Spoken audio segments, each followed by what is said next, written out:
ದಿವಸ ತುಮಕೂರಿನಲ್ಲಿ ಕರ್ನಾಟಕ ರಾಜ್ಯ ಶ್ರಮಜೀವಿ ಬೀದಿ ಬದಿ ವ್ಯಾಪಾರಸ್ಥರ ಸಂಘದ ಸಂಸ್ಥಾಪಕ ಅಧ್ಯಕ್ಷರು ಹಾಗೂ ಆತ್ಮೀಯರಾಗಿರ್ತಕ್ಕಂಥ ಎಂ ಗೋಪಿರಣ್ಣನವರು ನನಗೆ ಹಾಗೂ ರಾಜ್ಯ ಸಮಿತಿಯ ಎಲ್ಲ ಪದಾಧಿಕಾರಿಗಳು ಮತ್ತು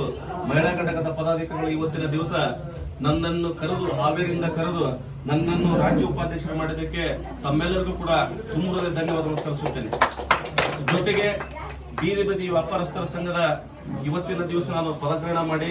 ತದನಂತರ ಹಾವೇರಿ ಜಿಲ್ಲೆಯಲ್ಲಿ 8 ತಾಲೂಕುಗಳು ಬರುವಂತ 8 ತಾಲೂಕು ಬರ್ತವೆ. 8 ತಾಲೂಕಿನ ಕೇವಲ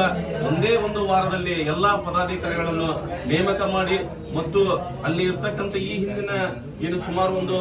ಎಷ್ಟು ಜಿಲ್ಲಾಧ್ಯಕ್ಷರು ಮತ್ತು ಹಿಂದಿರ್ತಕ್ಕಂಥ ಜಿಲ್ಲಾಧ್ಯಕ್ಷರು ಯಾರ್ಯಾರಿದ್ದಾರೆ ಏನು ಕುಲಂಕುಷವಾಗಿ ಅವರನ್ನು ಕರೆದು ಮುಂದೆ ಏನು ಮಾಡಬೇಕು, ಸಂಘಟನೆಗೆ ಯಾವ ತರ ಒತ್ತು ಕೊಡಬೇಕು, ಸಂಘಟನೆ ಕೇವಲ ವಿಸಿಟಿಂಗ್ ಕಾರ್ಡ್ಗೆ ಮಾತ್ರ ಸೀಮಿತವಾಗಬಾರದು, ವಿಸಿಟಿಂಗ್ ಕಾರ್ಡ್ ಮತ್ತು ಆದೇಶ ಪತ್ರಕ್ಕೆ ಸೀಮಿತವಾಗಬಾರದು. ನಾವು ಮಾತಾಡ್ತಕ್ಕಂಥ ಈ ಕೇವಲ ಮಾತುಗಳಾಗಬಾರದು, ನಾವು ಮಾಡ್ತಕ್ಕಂಥ